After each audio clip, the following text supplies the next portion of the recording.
मेरा गर्भ, उसे गिराना या रखना मेरा निर्णय। ज्योति, चल जल्दी से तैयार हो जा। वो पहाड़ी वाले बाबा है, उनके पास चलते हैं। सुना है वो बहुत ही चमत्कारी बाबा है। एक ही उपाय में मन मांगी मुरादें पूरी करते हैं। ज्योति की सास आशा जी ने अपनी बहू ज्योति से कहा। ऐसा पहली बार नहीं था जब आशा जी ऐसा कुछ कर रही थी, बल्कि इससे पहले भी उन्होंने अपनी बड़ी बहू के साथ भी ऐसा ही किया था। ज्योति आशा जी की छोटी बहू थी। शादी को 2 साल ही हुए थे। उसने ये सब पहली बार तब सुना और देखा था जब उसकी जेठानी राधा गर्भवती थी। राधा की पहले से ही एक बेटी थी और इस बार आशा जी पूरी तरह चाहती थी कि बेटा ही हो। इसी की लालसा में उन्होंने राधा को न जाने कितनी ही पूजा पाठ करवाई और बाबा फकीरों के चक्कर भी काटे।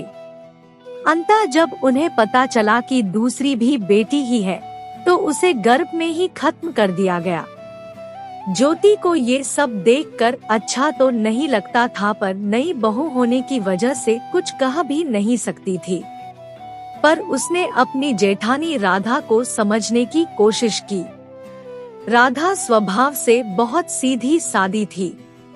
उसने कभी अपने खिलाफ हो रहे गलत के लिए आवाज उठाने की कोशिश नहीं की।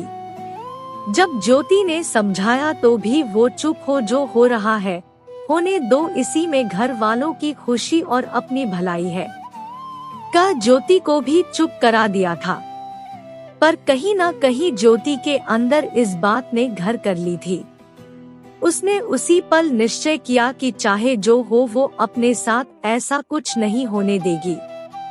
ज्योति जब 1 महीने की गर्भवती थी, ये बात जैसे ही आशा जी को पता चली, उन्होंने वही जो अपनी बड़ी बहू के साथ किया ज्योति के साथ भी करने लगी।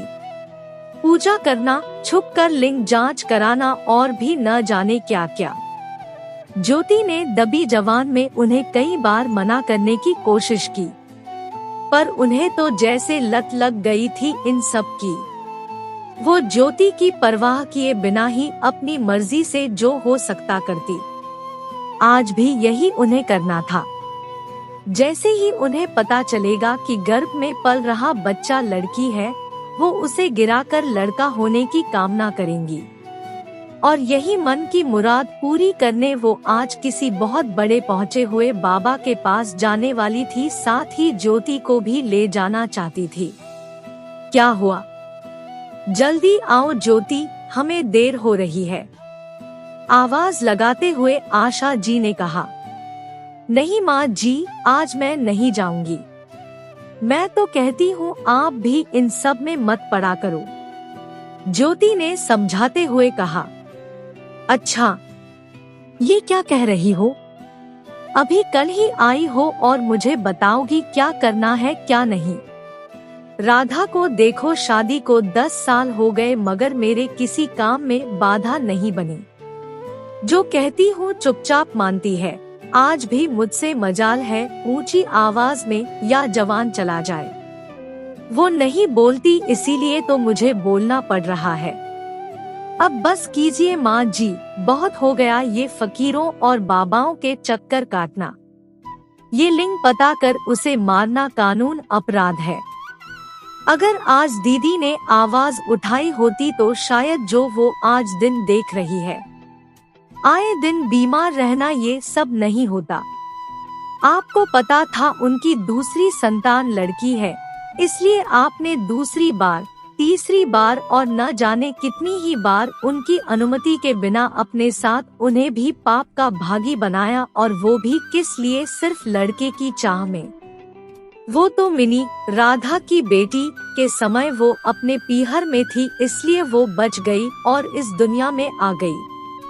अगर यहाँ होती तो ये कभी न हो पाता। ज्योति ने आज पूरा साहस कर जो अब तक कोई न बोल पाया था वो उसने बोल दिया। तो इसमें गलत क्या है? हर किसी को लड़के की चाह होती है। आखिर लड़के ही होते हैं जो वंश आगे बढ़ाते हैं, घर का चिराग होते हैं। लड़कियों का क्या, आज यहाँ तो कल दूसरे के घर जाना, वो तो होती ही है दूसरों की अमानत। वैसे भी लड़की हो जाए तो 10 तरह की समस्या वैसे ही होती है, ऊपर से कहीं ऊंच नीच हो जाए तो और लिए लिए फिरो। मुंह बनाते हुए आशा जी ने कहा, चुपचाप चल और जो कह रही हूँ कर, तेरे भले के लिए ही कह रही हूँ। काश माँ जी जो आप आज लड़कियों के होने पर सोचती है, उतना ही आपके माता पिता ने भी सोचा होता आपके होने पर, तो शायद आज आप भी नहीं होती। जरा इस पर भी सोचिए। मैं कहीं नहीं जाऊंगी, मेरे गर्भ में जो पल रहा है वो मेरा बच्चा है, फिर वो लड़का हो या लड़की मुझे फर्क नहीं पड़ता। इतना कहकर ज्योति वहाँ से तो चली गई, मगर आशा जी को सोचने पर मजबूर जरूर कर गई। दोस्तों, आपको मेरी ये कहानी कैसी लगी कृपया पढ़कर अपनी बहुमूल्य प्रतिक्रिया जरूर दें। आपकी प्रतिक्रिया मेरे लिए बहुत महत्वपूर्ण है और मेरे YouTube चैनल को भी सब्सक्राइब जरूर करें। दोस्तों, फिर मिलेंगे अगले न्यूज़ स्टोरी के साथ, तब तक के लिए धन्यवाद।